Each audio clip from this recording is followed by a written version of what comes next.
बहुत बहुत बधाई मनु बाकर जी को। मैं सिर्फ इतना कहूँगा, ये बेटी पिछली बार निराश हो गई थी क्योंकि इसकी पिस्टल दगा दी गई थी, पर कठोर मेहनत से, प्रशिक्षण से ये इस बार उसने सफलता हासिल की, भारत का ध्वज लहराया। अफसोस मुझे यही है कि 0.1 से चूक गई, वरना सिल्वर होता। फिर भी आज काज से है, कल गोल्ड मिले, मैं उसे शुभकामनाएं देता हूं, बधाई देता हूं। और महिलाएं शूटिंग के क्षेत्र में और आगे बढ़ें, इसके लिए सरकार से ज़रूर कहूँगा कि ज़्यादा से ज़्यादा पुरस्कृत किया जाए।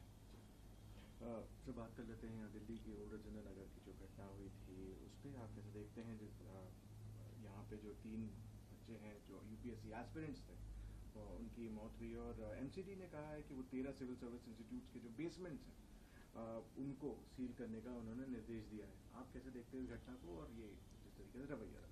3 मौतों के बाद जागे, जब नियमों का उल्लंघन हो रहा था, आपकी तमाम अधिकारी वहाँ पे तैनात हैं, कर्मचारी हैं, तो कैसी इजाज़त दे रहे थे? इससे लगता है कि वहाँ पर भ्रष्टाचार था और उसकी कीमत चुकाई हमारे 3 नवोदित नौजवानों ने, जो कल के अधिकारी बन सकते थे, आज कफन ओढ़ के सो गए। मैं तो इसकी जिम्मेदार भारत की केंद्र सरकार और दिल्ली की इस सरकार को मानता हूं, जहां पे दूसरी पार्टियां काबिज हैं। कुल मिलाकर नौजवानों के साथ खिलवाड़ नहीं होना चाहिए, इसके लिए दोनों जिम्मेदार हैं।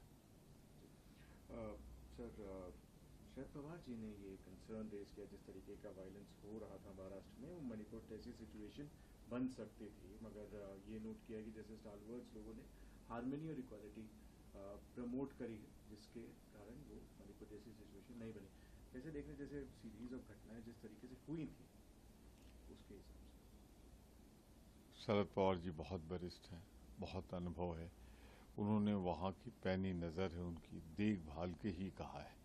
वरना भारतीय जनता पार्टी जात के नाम पे, धर्म के नाम पे जलाने की जैसे सफल हुई है मणिपुर, उसी कोशिश महाराष्ट्र में रही होगी।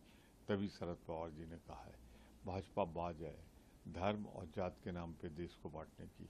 अब जनता उसे स्वीकार करने को तैयार नहीं। आखिरी प्रश्न मेरा रहेगा, आज एलओपी राहुल जी भी यूनियन बजट के ऊपर लोकसभा में बोलेंगे। क्या उम्मीदें कर सकते हैं हम सर कि किन मुद्दों पे राहुल जी इस बार देश को? देखिए, ये बजट सबका तो है नहीं, कुछ चुनिंदा लोगों का और चुनिंदा लोगों के लिए है। मुझे पूरी उम्मीद है जब राहुल जी बोलेंगे तो वो आम गरीब के लिए क्या हुआ है, क्या पिछड़े वर्ग, दलित के लिए, गरीब लोग जो हैं चाहे जिस जाति में हों, उनके लिए क्या हुआ है, देश का सुधार कैसे हो सकता है। क्योंकि इस बजट को तो मैं मानता हूँ दिशाहीन बजट है। हमें प्रतीक्षा करना चाहिए, जैसे राष्ट्रपति के भाषण पर उन्होंने हर पहलू छुए थे,